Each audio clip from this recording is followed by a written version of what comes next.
will have to excuse the mo today. It's Movember and I don't get a say in it. Also, the mirrored pop vinyls. I liked them and I wanted them in here, but I don't know how to flip them, so you can let me know. That would be great. Over the last month, I've done 3 things. Watched The Mandalorian, miserably worked a dead-end job, and played The Last of Us. And this video will probably only focus on 2 of those. What you'll soon notice with The Mandalorian and Last of Us is when you rearrange the plot order, you tend to find almost the exact same story. So I thought I'd explore that today. So to quickly summarize these 2 franchises, I'd pretty much say that they kind of follow that real antisocial anti-hero going through a kind of dystopian society, just barely getting by on a very criminal or frowned upon job.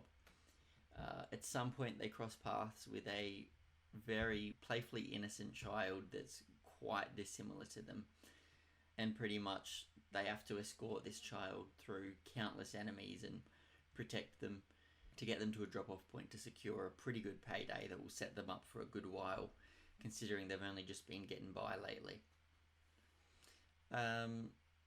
Some other examples of this trope of the anti-hero and the very innocent child.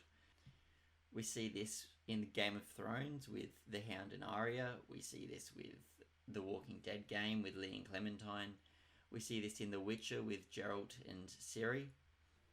And there are hundreds of franchises that follow this trope, mainly animes. So if you're an anime fan, I have no doubt you would be familiar with this. I found an article that summarizes this trope really well, and it basically calls them the badass and child duo. Saying the badass and child duo in its purest form occurs when usually a male badass takes it upon himself out of goodness, interest, or circumstance beyond his control to protect an orphaned, unrelated younger girl.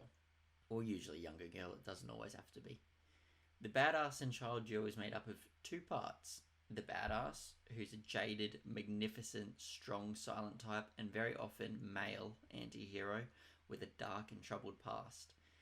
Aged anywhere between their mid-20s to mid-40s, they will generally be a jerk or very serious and stoic in personality. Even if they have a more sensitive side, they will not talk about their emotions, their past, or what bothers them if they can help it. They are brutally practical and street smart, cynical, and deny the existence of an idealistic world somewhere in their heart.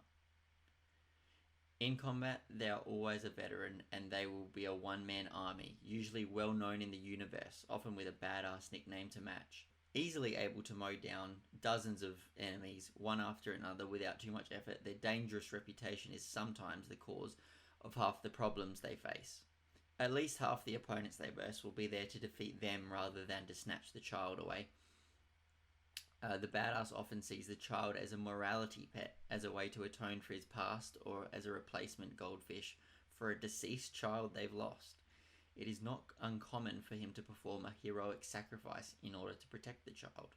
I think that pretty accurately describes Mando and Joel and the role they play in their franchises. The child is a hero who is very often female, but could be either gender, between toddler age and neonate age, who has been orphaned in this dangerous world where these 2 very different people are trying to survive in. Either the child's proximity to the badass will constantly bring them into dangerous situations, or the child themselves is valuable for some other reason and will have one or more organizations trying to attain them, usually to exploit them in some way that is immoral. With Ellie, that is her being immune to the virus, and with Grogu, it's his ability to use the Force. It's not uncommon for the child to be supernatural or otherwise special in some way to justify this. If very young, the child may not have much of an actual personality, but if a little older, they will usually be the Pollyanna, with a smile on their face despite their circumstances. They will trust the badass completely and insist upon his goodness, even with complete knowledge and sometimes acceptance or approval of the violence they have done to protect them. The child will at least begin as a non-action kid on the sidelines, not involved in the battles at all, perhaps not even present if the badass can find a safe place to stow them for the length of it, though it is also not uncommon for them to develop powers or abilities as they remain in contact with the badass, especially if they are older, which allows them to participate in combat. The badass and the child are nearly always walking the earth, either trying to defeat whatever organization is after the child, to get out of whatever horrible place they are in, or to carry out some revenge. Again, I think that really well describes Grogu and Ellie. You may wonder why I chose to focus on The Mandalorian and The Last of Us, with such a large pool of shows that fall into this category. And the reason for that is because I wanted to. As well as these two being two of my favourite franchises of all time, I think that they have a lot more in common than most, which I will cover through the next however many minutes it takes. In The Last of Us and The Mandalorian, we follow a very hardened, immoral anti-hero, obviously being Joel and Mando. Both of them have been hardened by events of their past, Joel being the death of his daughter and Mando the death of his parents, which neither really ever recovered from, and has caused them to become very withdrawn and antisocial people that it is very difficult to maintain a conversation with, as we see through the show. They're often also loners and have very few friends, although in this situation both have a very strong, independent female friend, being Tess and Cara Dune. But they're more side characters. They're not always there for the entirety of the show. The main focus of these shows is to follow the anti-hero and the child as they kind of develop that adoptive father-child relationship. So we said they're both socially withdrawn and emotionally damaged, and they both work very deadly jobs. So Joel is a smuggler and Mando is a bounty hunter. So having worked these jobs, they've needed to really focus on weapon specialization and are very deadly with pretty much any weapon, a huge range of weapons. So we see both of them use grenades, pistols, snipers, shotguns, rockets, knives, and even flamethrowers throughout both shows. And they're also very, very handy by fist as well if they need hand-to-hand combat. And as the previous post mentioned, they're often a one-man army and can go through a severe numbers disadvantage, 1 against 5, whatever they want, and they'll often come out unscathed. Joel and Mando are both barely getting by on small cash contracts. As mentioned before, Joel's doing smuggling jobs and Mando is a bounty hunter. And what really kicks off the plot in these two franchises is we see them both get offered a very mysterious contract, which is worth a lot more than anything they've ever done. Probably enough to set them up for a good while, so they don't have to keep scraping by. And these contracts that they've been offered with such high reward have also had many people in the past also attempt and fail. Marlene mentions that Joel and Tess were not her first choice of people to smuggle Ellie through the apocalypse. And Kyle, and I don't know how to pronounce that, mentions many bounty hunters have visited his planet in an attempt to secure the bounty that sits there. And so pretty much immediately into the show, we're able to see that our two anti-heroes are some of the strongest fighters in their own worlds, as they're able to locate a contract that many before them have failed and died upon trying. Upon securing the contract, both Mando and Joel are very taken aback when they realize what they're smuggling is actually a child. For partially different reasons. Joel, because he's used to smuggling more goods rather than people, and Mando is more used to receiving bounties on adults rather than on an infant child. But unbeknownst to them, the child before them has a special power, Ellie being immune and Grogu being able to use the Force. And they'll find that out later in the plot. And at that time, it kind of helps them build a stronger relationship when they realize almost the value of the child. But for now, Joel and Mando both remain extremely cold and distant from the child. They know it's just a job and a very good pay packet, and they're keen to get back home and get their pay. We see this in Ellie's attempts to humour Joel and chat to Joel, and him really giving her nothing back. And Grogu often trying to be playful and play around with the control stick on Mando's ship, and he just pretty much disregards him also. With our new little sidekicks, Ellie and Grogu, we see that they're both very innocent and have been largely sheltered from the outside world. We see in them a lot of playful innocence and disconnect from the awful world around them. And while both Ellie and Grogu have had a tough life and lost a lot, including their parents and having to be moved around all the time throughout their young childhood,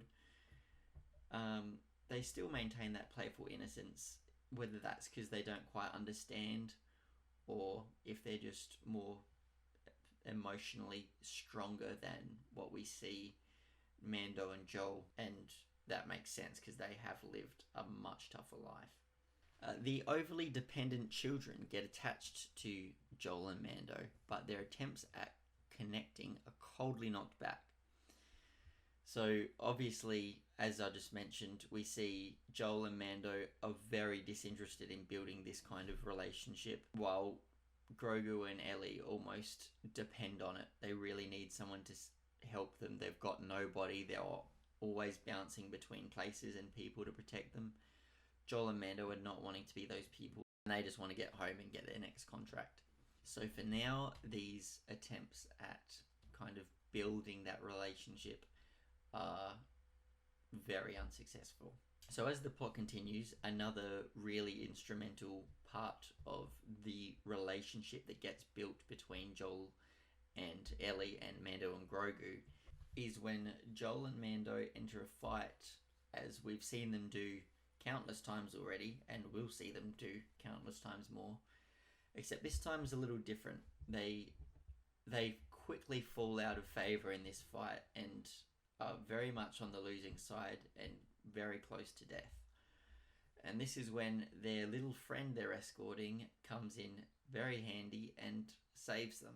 I really can't see Mando and Joel developing that connection with Ellie and Grogu without this happening. They both almost respect that they were there to help them, and they know that they can't always win every fight, even though they're extremely talented fighters, and they really start to notice how valuable their little sidekick can be to them. This is when Mando sees that Grogu is very gifted and can use the Force, and this is after Joel finds out that Ellie is immune, but it's probably when he starts to see some real value in her, even though he scolds her for going against what he says. Despite their efforts to remain detached, Joel and Mando slowly begin to lower their guards and begin to show affection for the first time in a long time. Obviously, they've been loners for probably decades at this point, and they start to develop that relationship, but it's not in full flow yet. They are still focused on dropping off the child, getting their pay, and moving on with their life. But they have now invested a little bit more interest in the well-being of the child after they drop them off. After a pit stop and helping a smaller community from a raid, our hero receives a near-fatal injury, which may be too much for our little friend to help. So this is slightly out of order for The Last of Us, but for The Mandalorian, this is following more of the plot order. So obviously, Joel was impaled on a metal rod while fighting on the second story of a building, and Mando received laser fire and also came near death. And what we see is that the only thing stronger than Mando's Beskar is Joel's plot armor, and the pair survive against all odds. I mean, if we're being real, with Joel's injury, I don't think he'd survive that with modern day medicine, but anyway, I continue.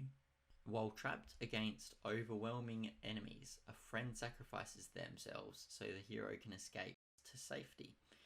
So we see this in The Last of Us with Tess at the start of the show, and we see this in The Mandalorian with IG-11 more towards the end of the show. But both die in doing so, and cause a lot of distress for the main character, who's developed a little bit of sympathy. Joel has a very strong relationship with Tess, and it's probably one of the only people he's ever opened up to in the past 20 years. And Mando's started to develop a new friendship with IG-11 after he's been converted into a medical bot. A charming villain arises with a false charm. They want the child for their evil purpose.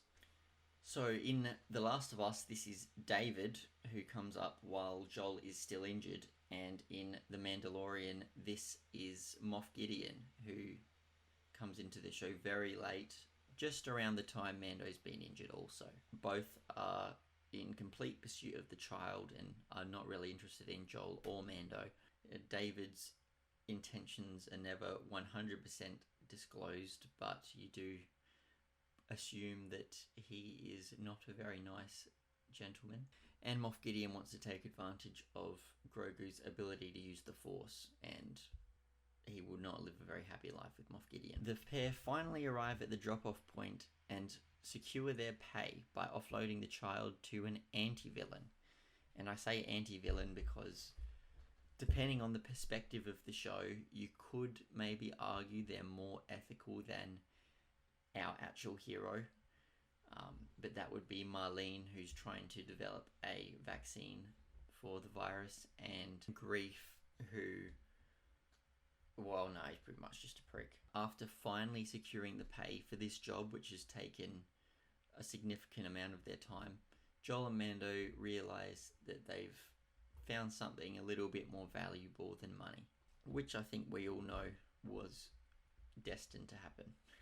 So in The Last of Us, this actually happens at the end of the game, and in The Mandalorian, this is a lot earlier. We see Joel and Mando realise the impending fate of the little sidekick they've just been travelling with. And I think their fatherly or adoptive fatherly instincts come into play. And they realise that while the money is good, they've finally found something that's made them happy, as they've been miserable for a long time.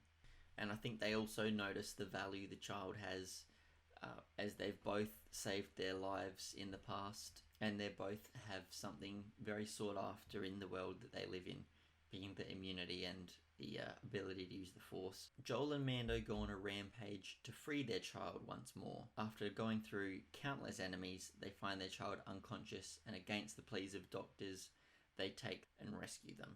So once again, they've noticed that the only source of happiness they've had in probably decades is this innocent adoptive child, who may also be able to assist them with their fighting in the future. And they've gone back and saved them, almost redeeming their anti-hero story and showing that they're not that bad a guy after all. Even though if you really look at it, they have killed a lot of people, and not all of them have deserved it. In the closing acts of both Last of Us and The Mandalorian, we see Marlene and Moff make their final pleas to Joel and Mando, as they see them escaping with the child once more. Moff and Marlene have forgotten that they're not the main character in this story, but they're soon reminded. And we see Joel and Ellie, and also Mando and Grogu, escaping one last time into the sunset, happily ever after. Maybe not in The Last of Us. Ellie is pissed.